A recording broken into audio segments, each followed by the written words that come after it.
perdón. Y vuestros caminos, mis caminos, dijo Jehová. A ver, una vez más, ¿sí?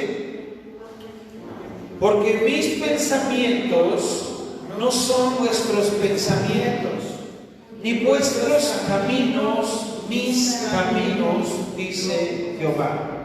Vamos a hacer una oración. Padre Celestial, en el nombre de Cristo Jesús, queremos pedirte que tú nos guíes a través de tus caminos, a través de tu palabra, que nos enseñes a andar en esos caminos tuyos. Ayúdanos a reconocer esos caminos que tienes ya trazados para nosotros y ayúdanos a poder pasar por ellos, Señor. Lo pedimos en el nombre de Cristo Jesús. Amén. Ahora bien, es muy importante que nosotros podamos saber los caminos de Dios. ¿Cómo podemos saber los caminos de Dios? ¿Cómo identificas los caminos de Dios?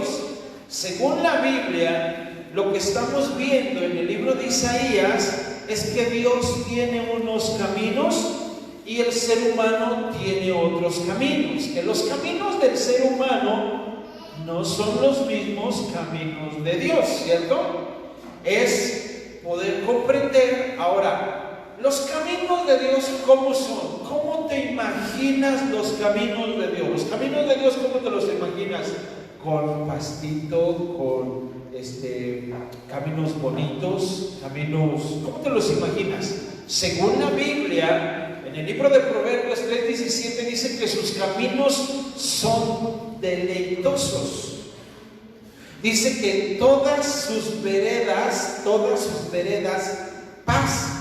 Así es que si nosotros identificamos el camino del Señor, tengo que aprender a encontrar a que en el camino de Dios es un camino deleitoso. Pero ¿cómo lo encuentro? A ver, si en la misma Biblia nos va enseñando muchas cosas o conceptos.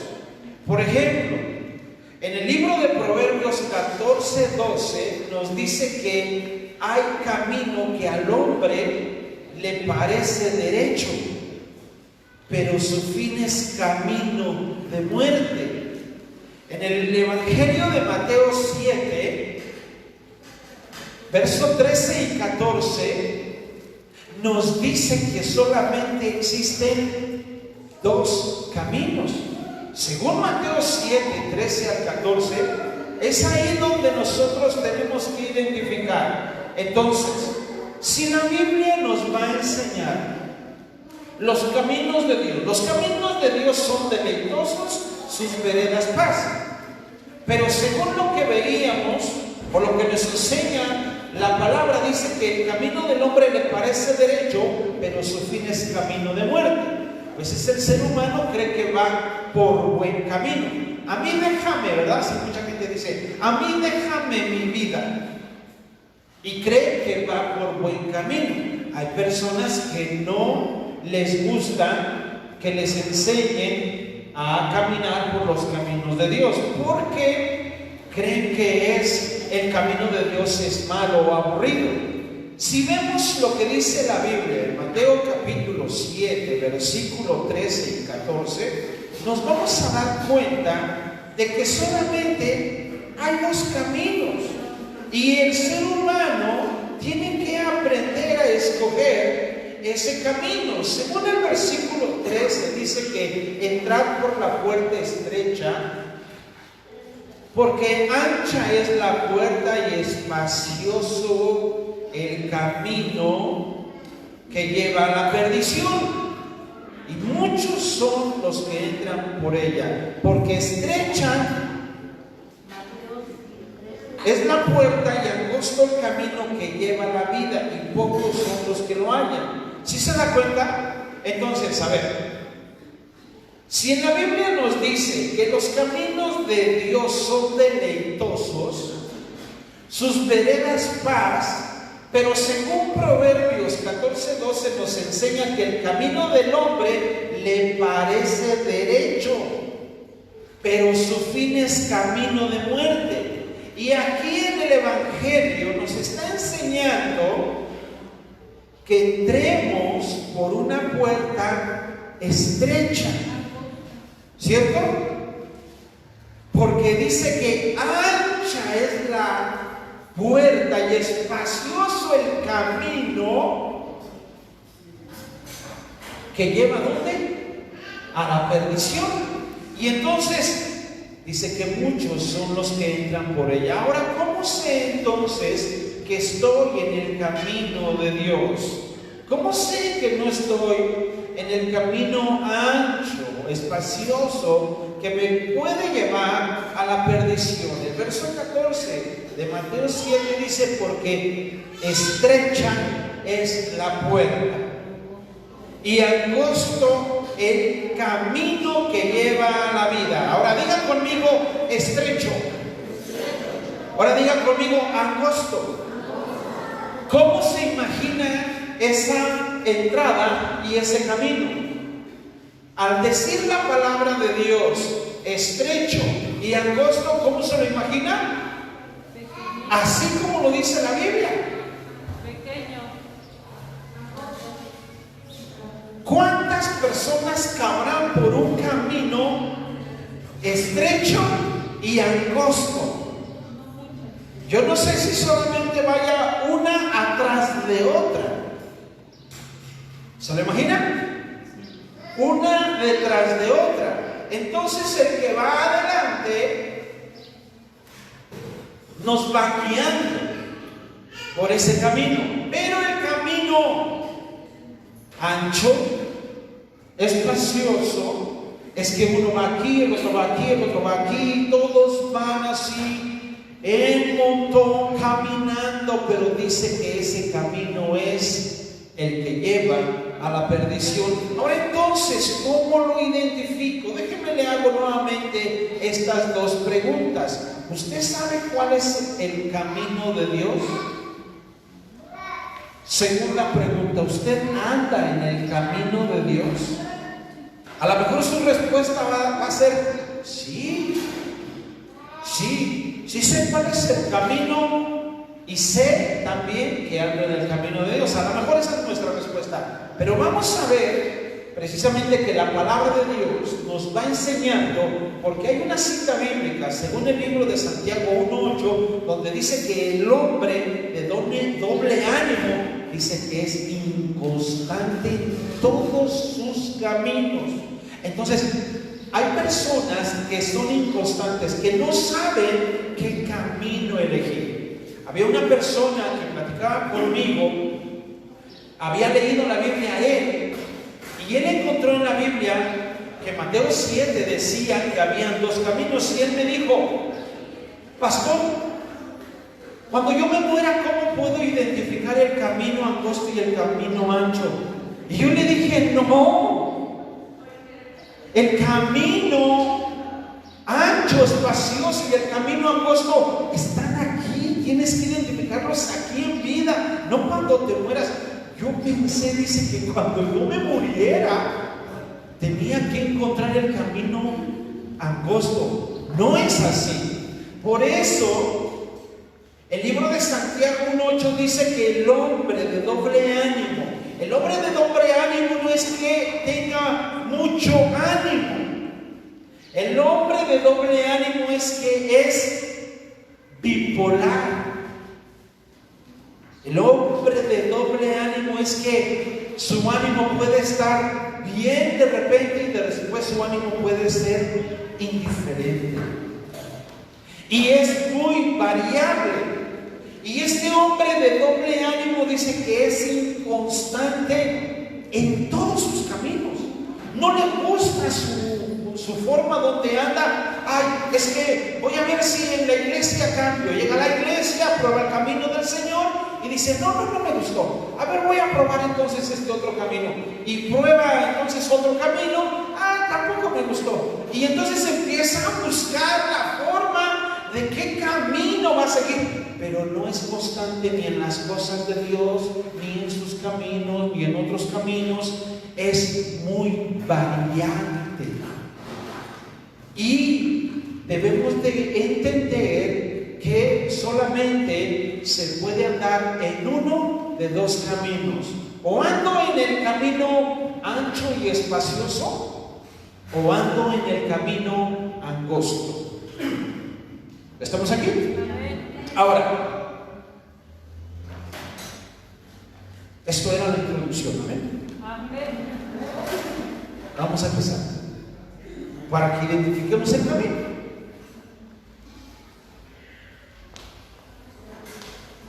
Lucas capítulo 9. Ahora sí.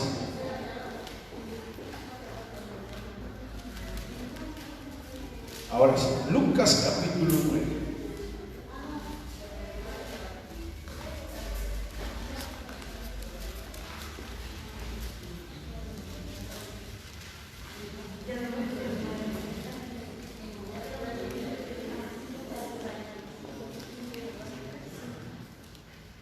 Versículo 21.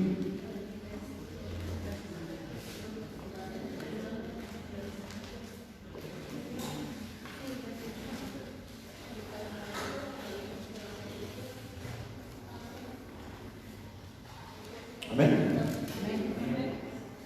Vamos a leerlo del verso 21 al 25, ¿ok?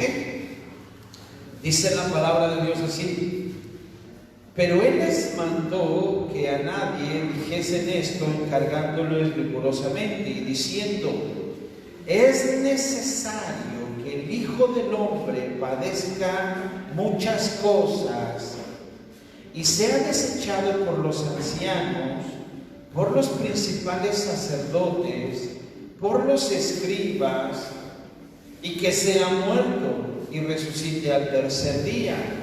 Y decía a todos: si alguno quiere venir en pos de mí, niéguese a sí mismo, tome su cruz cada día y siga. Porque todo el que quiera salvar su vida, la perderá. Y todo el que pierda su vida por causa de mí, la salvará. Pues, ¿qué aprovecha el hombre si gana todo el mundo y se destruye o se pierde a sí mismo? Hasta ahí. Los caminos de Dios tenemos que identificarlos según lo que la Biblia nos enseña. Nuevamente, repaso. La Biblia me enseña que los caminos de Dios son deleitosos y todas sus veredas paz. Pero el camino que estaba llevando Jesucristo, incluso Jesucristo dice que Él es el camino, que Él es la verdad y que Él es la vida. Si el camino de Dios es deleitoso, podríamos preguntarnos: ¿por qué le pasó esto a Jesucristo? Se iba en el camino de Dios. ¿Por qué lo golpearon? ¿Por qué lo asesinaron? ¿Por qué le trataron tan mal? Si hiciéramos una serie de encuestas ahorita, o preguntas como sencillas: ¿quién de los que están aquí tienen problemas? A lo mejor todos levantan la mano, a lo mejor no, ¿verdad? Pero tener problemas no es sinónimo de estar en los caminos de Dios. Tampoco no tener problemas no es sinónimo de estar en los caminos de Dios. Es que tenemos que aprender a identificar el camino del Señor. Ahora bien, Jesucristo está diciendo en el verso 22 que es necesario.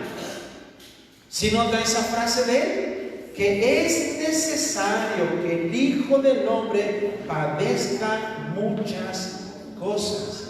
O sea que Jesucristo tenía que pasar y vivir ese tipo de situaciones. Ahora, si Dios quiere que nosotros vivamos algo similar, porque es necesario, a lo mejor es necesario que haya una pandemia para algo. A lo mejor es necesario que tengamos una enfermedad por algo. A lo mejor es necesario que haya un problema, o o a lo mejor problemas financieros, a lo mejor algún problema conyugal. Pero, ¿sabe por qué? Porque tenemos que aprender a usar también ese tipo de situaciones para mejorar. Si tengo problemas conyugales, voy a darme la oportunidad de platicar esas diferencias con mi cónyuge para resolverlos. Si hay problemas financieros, entonces tengo que aprender a ver si soy un mal administrador. No sé si me estoy dando a entender. Si estoy teniendo o me están corriendo del trabajo, tengo que analizar si no estoy siendo obediente con mi patrón o con la hora de llegada. Porque si cada rato me están despidiendo por ser buen cristiano, déjeme decirle que algo entonces está mal. ¿Estamos aquí? Entonces Jesucristo dice que era necesario que Él padeciera ese tipo de situaciones. Ahora, Jesucristo en el verso 23 nos enseña y nos dice: si alguno quiere venir en pos de mí, ¿qué tiene que hacer? Negarse. Número 1, negarse a sí mismo. ¿Qué es negarse a sí mismo? Es que está bien rica la cobija y hace mucho frío y no voy a la iglesia en la mañana. Pero como me voy a negar a mí mismo, hazte un lado, ¿verdad? Sabanás, así le decimos, ¿no? Hazte un lado, Sabanás, ¿verdad? Y nos levantamos, nos arreglamos y vamos a la iglesia a adorar al Señor. El concepto precisamente es ahí: me niego a mí mismo. Por ejemplo, negarnos a nosotros mismos a veces también es necesario ayunar. Y negarnos precisamente es abstenernos de cierto tipo de alimentos para tener un ayuno y oración. Negarnos a nosotros mismos es que cuando vamos o tenemos una reunión de oración o tenemos que orar, o en la noche cuando llegamos cansados del trabajo y decimos: no, está muy cansado, mejor lo que quiero es dormir. Negarse a sí mismo es que con todo el cansancio oramos.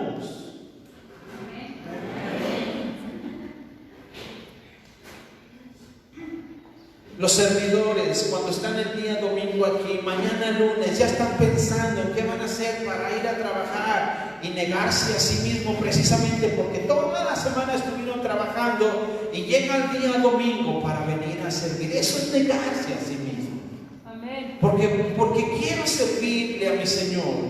Por eso Jesús decía: si alguno quiere venir en pos de mí, niéguese a sí mismo. Luego, número 2, tome su cruz cada 8 días. Cada día. ¿Qué significa tomar su cruz cada día? Hay personas que piensan de esta manera y dicen: cuando se terminen mis problemas voy a ir a la iglesia. Cuando yo sea mejor voy a ir a la iglesia. No, es al revés. Es al revés. Cuando empieces a venir a la iglesia, se empezarán a terminar los problemas. Cuando empieces a venir a la iglesia, es cuando empiezas verdaderamente a cambiar. Porque es el proceso de transformación.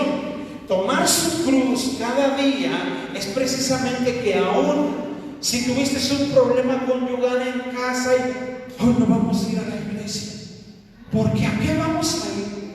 Nos vamos a ver como hipócritas.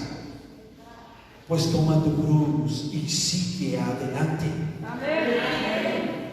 Cuando las cosas se están poniendo difíciles, aún cuando la situación parece no pintar bien, es que agarras la cruz y sigues adelante, como Jesús le hizo. Jesucristo nos muestra camino al Gólgota y Él Él nos enseña a caminar hacia adelante con todo en la cruz, cargando Jesucristo el pecado de todo el mundo. Amén. No se dio por vencido, siguió adelante. Ahora tú tienes que aprender a cargar tu propia cruz y caminar. Que hay un problema, ya veremos cómo lo solucionamos, pero hoy no dejamos de congregarnos.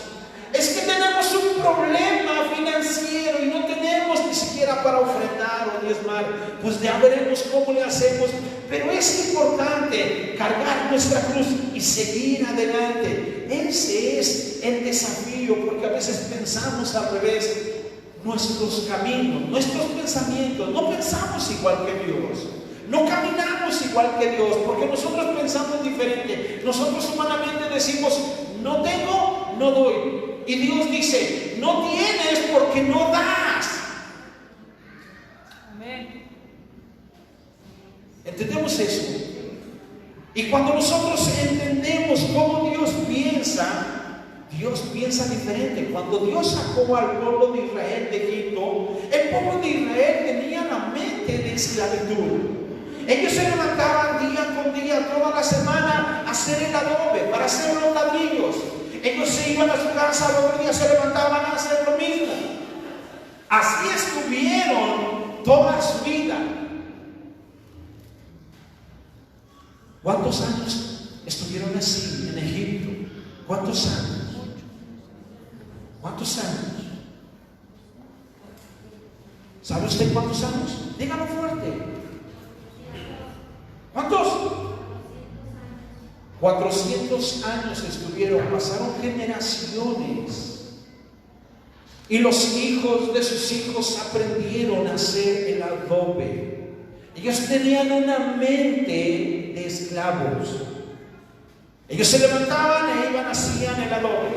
Se iban, al otro día hacían lo mismo. Y cuando Dios los saca de Egipto, ¿sabe qué fue lo que Dios les dijo? Salgan de ahí para que me ofrezcan. ¿Qué mentalidad de esclavo puede ofrecer algo? Un esclavo puede decir, ¿y yo qué te puedo ofrecer, Dios? Y Dios dice, es que esa es tu mentalidad, pero tú tienes mucho para dar. Amén. Y cuando una persona piensa como Dios, esa persona entiende que tiene mucho para dar. Él no tiene una mente de esclavitud, de pararse al otro día y solamente un poquito recibe, deme un poquito y ya se va, y deme otro poquito. No, esa mentalidad no se esclaviza solamente para estirar la mano. No, el dar cambia nuestra mentalidad. Por eso Dios dice en su palabra, mis pensamientos no son como sus pensamientos, mis caminos no son igual que sus caminos. Ustedes tienen unos caminos diferentes, yo otros caminos. Y en la palabra de Dios, aquí Jesucristo desafía ¿a quién? Al que quiere andar en pos de Jesús. Si usted quiere caminar en pos de Jesucristo, número 1, niéguese a sí mismo. Amén. Número 2, tome su cruz cada día. ¿Cuántos tienen problemas? Todos tenemos problemas. Pero alguien puede pensar, el pastor no tiene problemas. ¿Ya ves cómo vive el pastor? ¿Cierto? Pero todos tenemos problemas. Yo estaba platicando con una personita enferma y yo la veía muy bien y la veía hablando muy bien, pero resulta que esa personita está enferma y tiene un cáncer. Y no, tú no ves su dolor, tú no sientes su dolor, solamente ves a una persona platicando y sonriendo. Cuando te dice, tengo cáncer, dices, wow, ¿cómo es que no lo muestras? O no, su rostro no demuda tristeza. Es que creo que me voy a morir. No. Y está trabajando y sirviendo en su casa en una célula. Amén. Y trae gente. No está pensando en su enfermedad. ¿Se da cuenta? Entonces yo puedo verlo a usted bien. Amén. Porque está bien. Amén. Amén. Y si usted dice, tengo un problema, pero seguiré adelante, este problema no me va a detener, esta situación económica no me va a detener. Porque Jesucristo nos dice en el verso 24, porque todo el que quiera salvar su vida, la perderá. ¿Cómo es esto? Y todo aquel que pierde su vida por causa de mí, este la salvará. Cuando nosotros decimos, Señor, aquí está mi vida, tómala. Pero cuando viene un reto, un desafío, decimos, no, ya no sé. ¿Verdad? Entonces necesitamos aprender a caminar. En el Antiguo Testamento nos enseña la palabra de Dios que el pueblo de Israel vivía en Egipto. Tenía ya prácticamente 400 años viviendo en Egipto, siendo esclavos durante mucho tiempo, hasta que llega un libertador. Los saca de Egipto, cruzan el mar, cruzan el desierto y llegan a la tierra prometida. Ese es un cuadro de cada creyente que quiere seguir a Jesucristo. Cuando nosotros vemos esta ilustración del pueblo de Israel, el cristiano, si quiere caminar con Dios, número uno, tiene que dejar su Egipto, negarse a sí mismo. Negar su Egipto precisamente es salir del mundo. Cruzar el mar significa dar el primer paso para bautizarme, y se sumerge, sale del mar para iniciar su travesía en el desierto.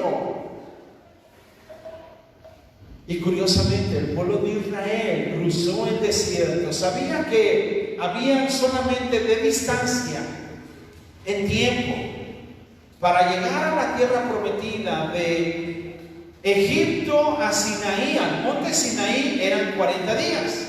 Y de Sinaí a la tierra prometida eran 40 días. ¿Saben cuánto tiempo se tenían que tardar ellos? 80 días en hacer ese recorrido. Pero se rebelaron contra Dios. Se rebelaron y se quejaron contra Dios. Y Dios les dijo, un día, un año por día por rebelarse.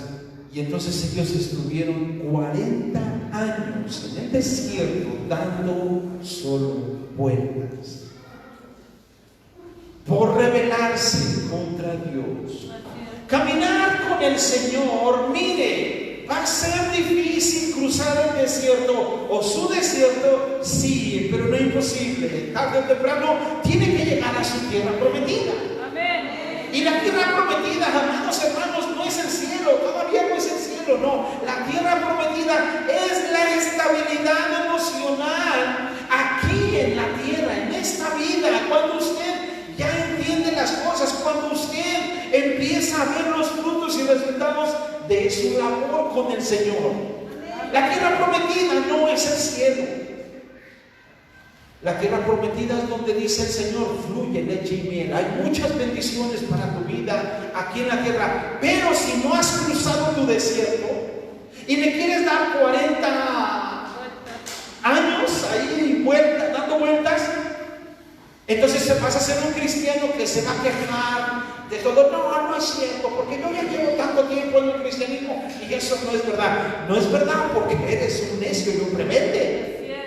Pero cuando eres obediente, llegas a tu tierra prometida y dices, triunfé, ya estoy aquí. Aquí es donde está, donde fluye la leche y la miel. Aquí miren, donde ya no cae maná del cielo, sino que de los frutos de los árboles sale la recompensa.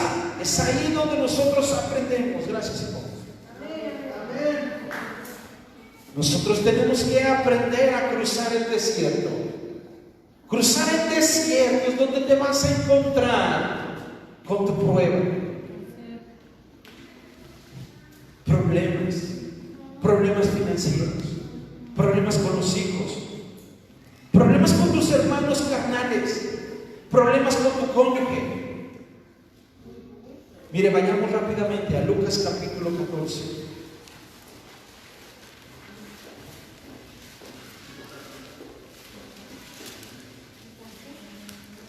Lucas capítulo 14, verso 25.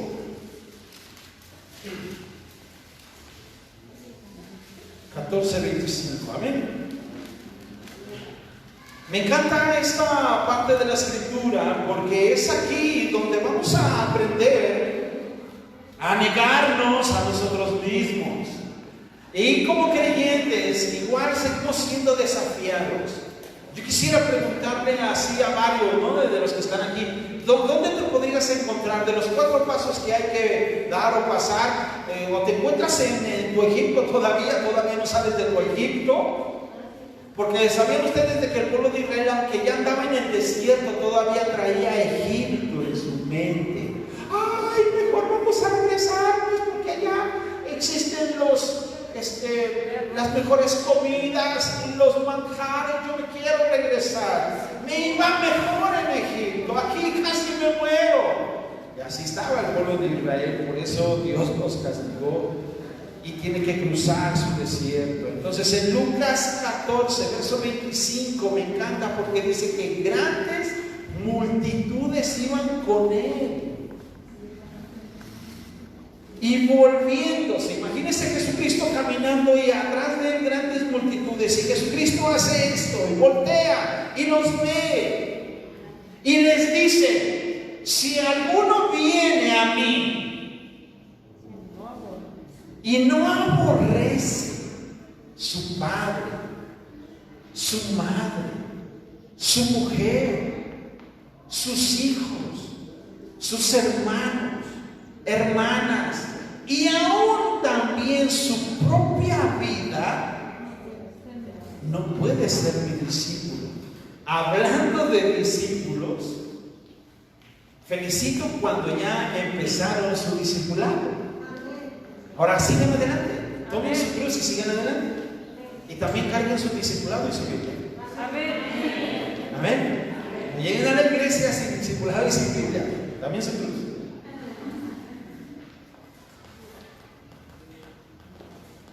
Verso 27. Y el que no lleva su cruz y viene en pos de mí, no puede ser mi discípulo. Porque ¿quién de vosotros que queriendo edificar una torre no se sienta primero y calcula los gastos, a ver si tiene lo que necesita para acabarla? No sea que después que haya puesto el cimiento y no pueda acabarla, todos los que lo vean comiencen a hacer burla de él, diciendo: este hombre comenzó a edificar y no pudo acabar. O que rey, al marchar a la guerra contra otro rey, no se sienta primero y considera si puede hacer frente con 10,000 al que viene contra él con 20,000. Y si no puede, cuando el otro todavía está lejos, le envía una embajada y le pide condiciones de paz.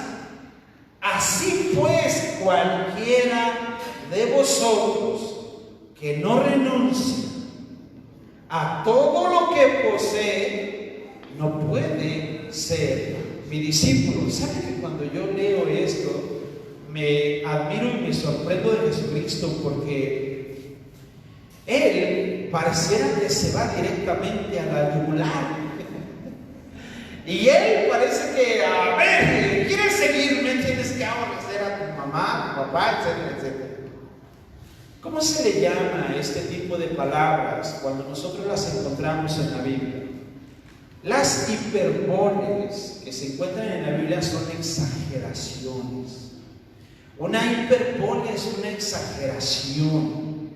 En la Biblia, el mismo Dios, el mismo Señor Jesucristo nos manda a honrar al Padre y a la Madre. Nos manda a poder cuidar a nuestros hijos, y también en la misma Biblia nos manda a someternos unos a otros en el temor del Señor en la cuestión conyugal. Ahora, Jesucristo está usando una hiperbole aquí. La hiperbole es la exageración, es irse directo y al grano, así. Jesús no nos está diciendo de alguna manera un eufemismo. El eufemismo es suavizar o decorar la frase. Por ejemplo, en la Biblia, cuando la leemos, hay mucho eufemismo. Después enseñamos eso. Pero el eufemismo en la misma Biblia nos enseña a suavizar. El texto, si tuviese un eufemismo, diría así: el que quiera seguirme tiene que amarme más que a su padre, o a su madre, o a su esposa, o a sus hijos. Así diría si hubiese un eufemismo. Ahora, pero vemos aquí no un eufemismo, vemos una hiperbole, una exageración, algo fuerte, algo crudo y real. A ver, si ustedes me quieren seguir, por favor, no me pueden seguir si no aborrecen a su padre. ¿Sería que Jesucristo iría en contra aún de la misma palabra de Dios, aún de los mismos mandamientos de honra a tu padre y a tu madre para que te vaya bien? Sería una contradicción. Pero Jesucristo está usando la exageración. ¿Por qué Jesús usa la exageración? Jesús necesita que sus discípulos entiendan que Dios es una prioridad. Amén. Cuando una persona no entiende que Dios o que Jesucristo es una prioridad, entonces suavizamos las cosas. Entonces le damos más lugar, ojo, a nuestros hijos, o a nuestro cónyuge, o a las cosas, que a Dios. Es que no pude ir al discipulado porque, ¿entiende ahora? Y ponemos de excusa a la familia, al trabajo y a muchas cosas más. Y dejamos de reunirnos y dejamos de congregarnos. ¿Por qué? Porque le damos la prioridad a las cosas en vez de a Dios mismo. Por eso Jesús necesita asegurar que sus discípulos entiendan que Dios es una prioridad de cualquier cosa o persona. Por eso Él se va directamente a la yugular y dice: si no aborrecen a su padre, a su mujer, a sus hijos o a sus hermanos o a su propia vida, no puede ser mi discípulo. Entonces Jesucristo quiere que se pueda entender esto. Ahora, yo quiero caminar con Dios, pero quiero que solamente Dios me hable bonito. Y quiero que mi camino con Dios sea de alfombra roja. Ay, quiero flores a sus lados. Y que cuando yo vaya caminando alguien le eche pétalos de rosa. Lo siento, ese no es el camino de Dios. Lo siento mucho. Pero necesitamos entender cómo debemos aprender a caminar en las cosas del Señor. Déjame le pongo un ejemplo. Caminar con Dios es estar bajo su gestión. Vamos rápidamente al libro de Reyes, capítulo 19. Primer libro de Reyes, capítulo 19.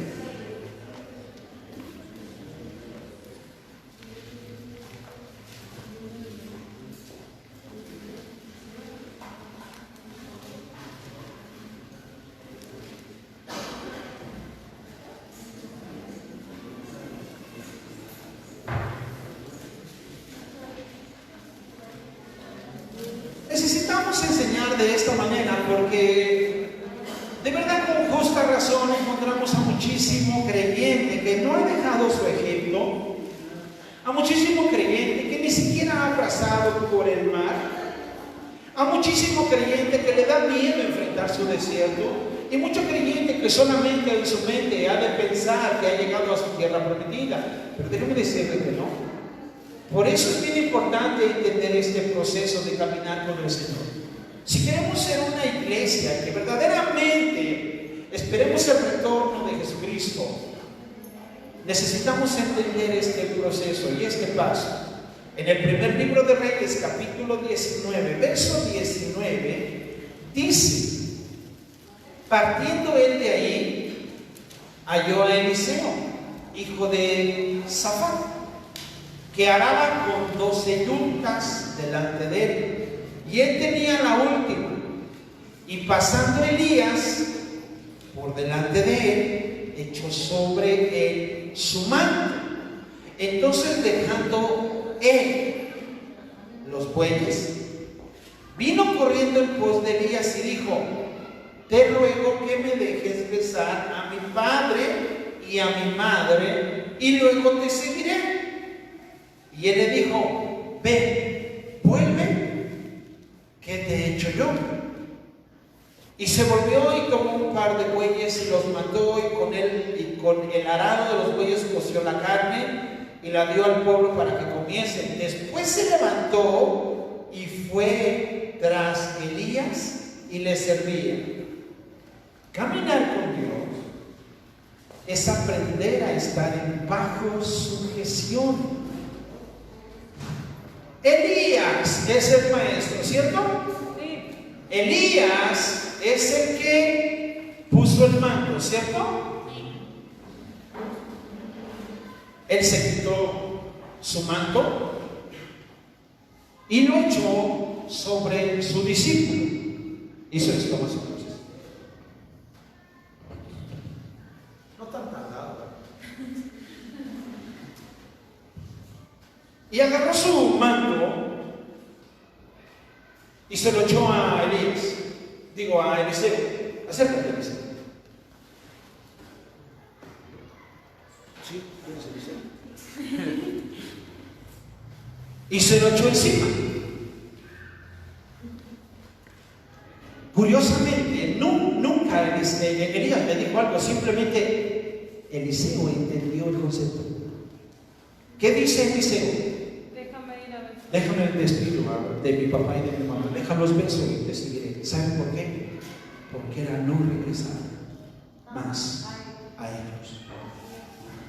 Porque era un oficio de profeta por toda la vida. Porque tenía que aprender. Porque en ese tiempo los profetas eran. ¿Puedes sentarte? ¿Quieres regresar mi manto?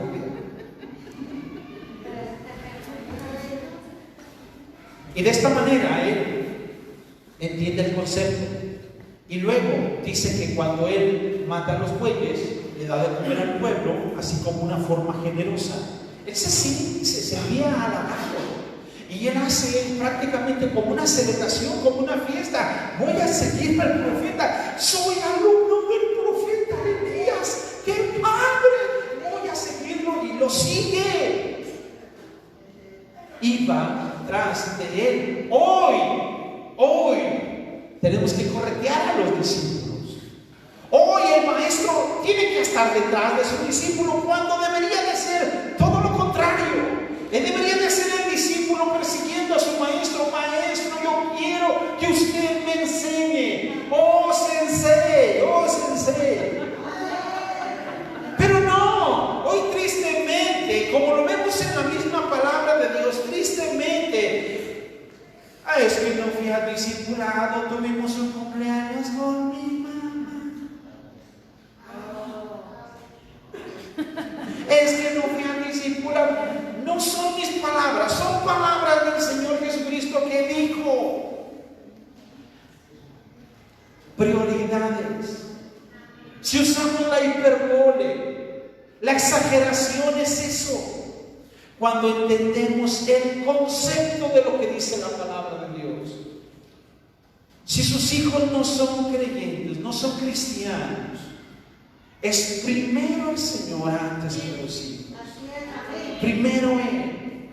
Las cosas de Dios primero. Ay, mamá, ay, papá, otra vez ya te vas a la iglesia. Sí, hijo, tengo que ir a la iglesia. Tengo que ir a enseñar, tengo que ir a discipular, tengo que hacer esto para el Señor. Amén. Eso es negarse a sí mismo. Eso es caminar con el Señor. Los discípulos, los hijos, que sus padres a lo mejor no son creyentes, ni sus hermanos.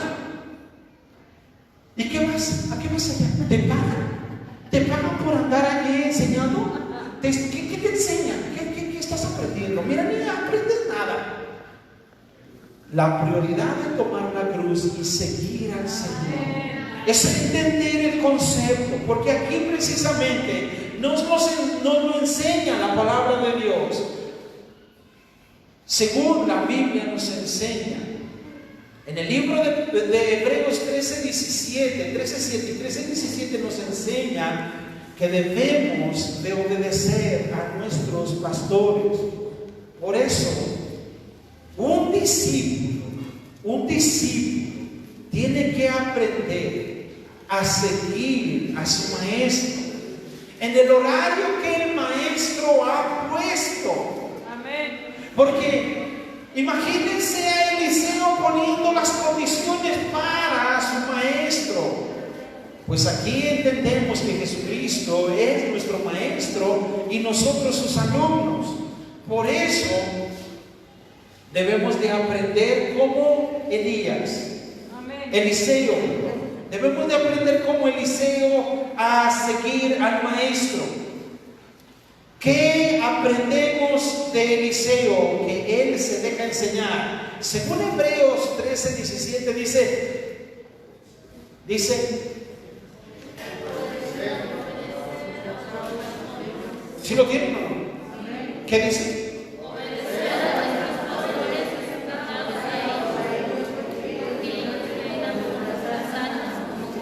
Las dos frases, someterse y obedecer.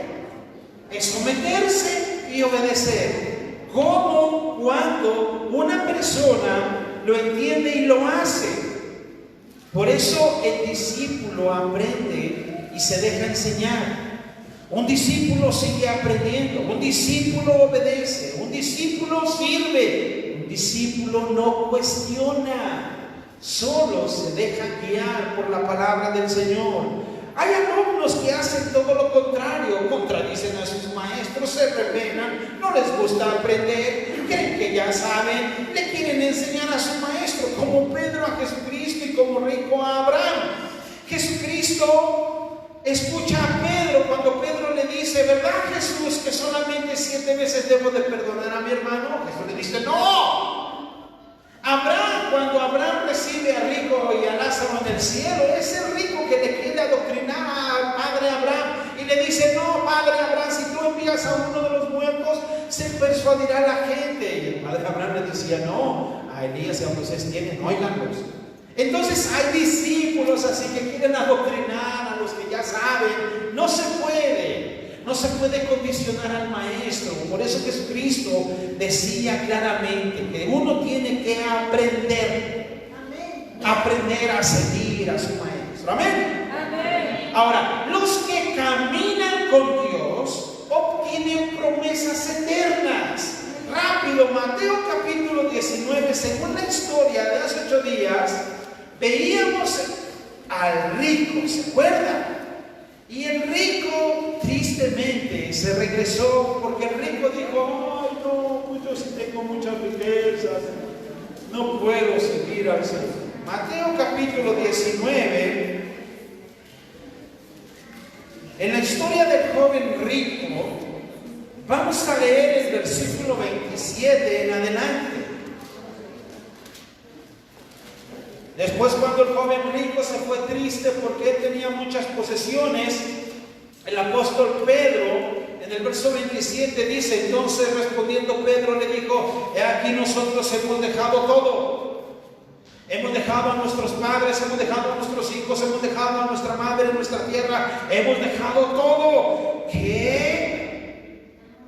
¿Qué tendremos? ¿Qué tendremos?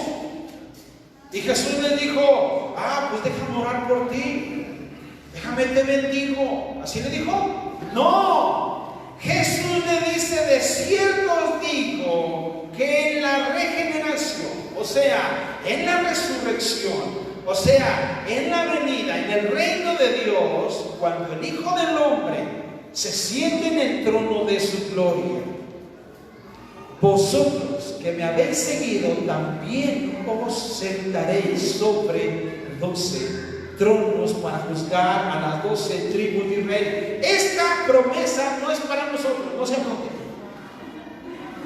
Esta promesa solo fue para los apóstoles. La que sigue es para usted. Verso 29,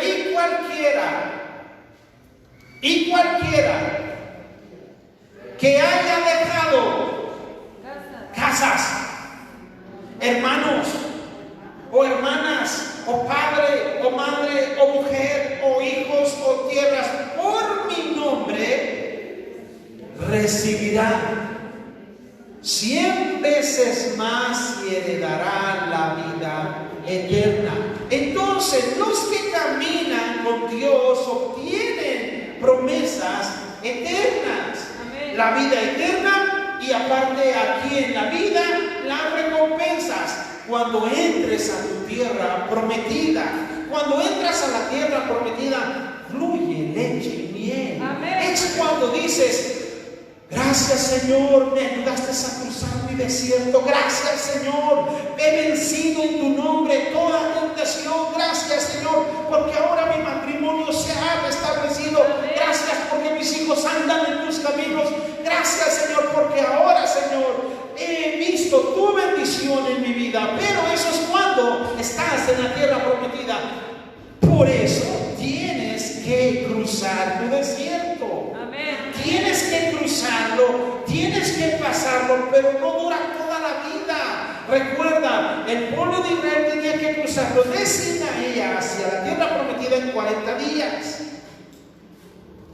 No vivas 40 años sufriendo toda la vida. Puedes ver la dicha del Señor en unos 7, 8 años y verás que entras a la tierra prometida. Si sigues adelante, si quieres quedarte postrado en el desierto y decir: no puedo más. La misma Biblia nos enseña que cuando somos débiles, entonces actúa el poder de Dios en nosotros. Cuando usted sea débil, cuando usted sienta que no puede, dígale al Señor: Señor, no puedo. Ayúdame a cruzar el desierto. Amén. No reniegue de lo que Dios le vaya a dar en su desierto. Recuerde que el pueblo de Israel le daban maná. Era diario el maná, día y noche era el maná. El pueblo de Israel se quejó y dijo: todavía otra vez maná, otra vez arroz, otra vez frijoles, otra vez huevo, otra vez pollo. Dele gracias a Dios por lo que hay en su mesa. Amén. Agradezca, sea agradecido con el Señor y diga: Señor, gracias por lo que hay. Yo sé que usted quisiera algo diferente, pero cruce su desierto, crucelo en el nombre del Señor. Por eso Dios bendice a cada uno y las herencias son eternas. Ahora, dice claramente la palabra de Dios, con esto quiero ir finalizando, que hay dos hombres, dos personajes en la Biblia. En el libro de Génesis 5:23 y Génesis 6:9 nos enseña dos personajes. Génesis 5:23 dice: y fueron todos los días de Enoc 365 años. Caminó pues Enoc con Dios y desapareció porque le llegó Dios. ¿Sabía usted que Enoc no experimentó la muerte? Caminó Enoc con Dios. La misma Biblia también nos dice que fue Elías el que no experimenta muerte. Él es llevado en un carro de fuego al cielo. El alumno, Eliseo, lo ve y le dice: Padre mío, un carro de fuego. Pasa el carro de fuego, se sube Elías y se va con el Señor. Uno de los transportes que tiene Dios en el cielo para sus hijos. Amén. Hermoso. Imagínense al Señor: mándale un Uber a mi Elías, por favor. Y llega su Uber y él se sube. Nos vemos en el cielo, vemos arriba. ¿Entiende eso? Camine con el Señor. Génesis 6:9. Génesis 6:9 dice: estas son las generaciones de Noé. Noé, varón justo, era perfecto en sus generaciones. Con Dios caminó Noé. No era fácil y no es fácil caminar con Dios, pero Noé camina con el Señor. Cuando Dios ya había decidido destruir la tierra de aquel tiempo, aquel mundo antiguo, cuando Dios dijo: me pesa de haber hecho la humanidad, la destruiré. Después ve a un hombre y haya gracia delante de sus ojos. Y Dios dice, con él voy a iniciar nuevamente la humanidad. Noé tenía 3 hijos, Cam, Sem y Jafet. Cam, Sem y Jafet, sus hermosas esposas, y son rescatados, toda la familia. Cuando caminas con el Señor te recompensa, hay recompensas eternas. Por eso en la Biblia nos enseña, el apóstol Pablo dice, por lo demás me está guardada la corona de justicia, la cual me dará el Señor juez justo en aquel día, y no solo a mí, sino también a todos que aman en su venida. Amén. Cuando aprendemos lo que dice la palabra de Dios, caminamos, no nos detenemos, caminamos, tomamos la cruz y seguimos. Lloramos un rato, nos detenemos para llorar un rato, pero seguimos adelante. Amén. ¿Quieres seguir adelante? Amén. Dice la palabra de Dios claramente, imita a la fe de tu pastor. Amén. Imita a su fe. Y déjame decirte, yo no sé cómo sea yo como tu pastor, pero al menos yo me considero un hombre de fe. Amén. Imita mi fe. Imita mi comportamiento. Amén. Si tú crees que yo soy una persona grosera, no me imites. No lo hagas. Pero si tú crees que soy una persona digna de ser imitado, hazlo. Ahora, si yo no soy tu pastor y alguien más es tu pastor allá afuera, entonces imítalo. Lo puedes imitar, por supuesto que sí. Pero déjame decirte algo, incluso a aquellos que verán este audio, este video. Porque hay pastores que no se están congregando ahorita, eso no es malo. Y les animo a aquellos que nos van a estar viendo en esta predicación, que si ellos ven este audio, imiten a su pastor y obedezcan a su pastor. Los pastores a veces tomamos decisiones y decimos, no hay que congregarnos. Yo tomé la decisión de congregarnos, porque así el Señor lo dijo. Y seguimos adelante. Los otros pastores siguen sin congregarse, obedezcan a sus pastores, son sus pastores. Si usted tiene un pastor que está guardado en su casita, imite, no es malo, imite su buen comportamiento, imite las cosas buenas. Quiero que nos pongamos en pie y demos al Señor gracias. A través de esta oración, con citas expresadas de la Biblia. Una oración que son citas que muchos expresan. Cierre sus ojos ahí en su lugar y repita conmigo: Señor y Dios, en el nombre del Señor Jesucristo, tu palabra dice, bienaventurado el varón que no anduvo en consejo de malos, ni estuvo en camino de pecadores, ni en silla de escarnecedores se ha sentado. Hoy te pido que me libres de todos estos caminos y me ayudes a reconocerte en todos tus caminos. Quiero caminar contigo. Te pido que endereces mis veredas, que mi corazón no piense en caminos malos, mas tú, oh Jehová, endereza mis pasos, porque los que esperan en ti tendrán nuevas fuerzas, levantarán alas como las águilas, correrán y no se cansarán, caminarán y no se fatigarán. Hoy decido humillarme sobre tu nombre que es invocado, y oraré y buscaré tu rostro y me arrepiento de mis malos caminos, para que me escuches desde los cielos y perdones mis pecados y sanes mi vida. Nunca se apartará de mi boca este libro de la ley, sino que de día y de noche meditaré en él para guardar y hacer conforme a todo lo que en él está escrito, para que mis caminos sean prósperos y todo me salga bien. Todo esto te lo pido en el nombre del Señor Jesucristo. Amén. Amén.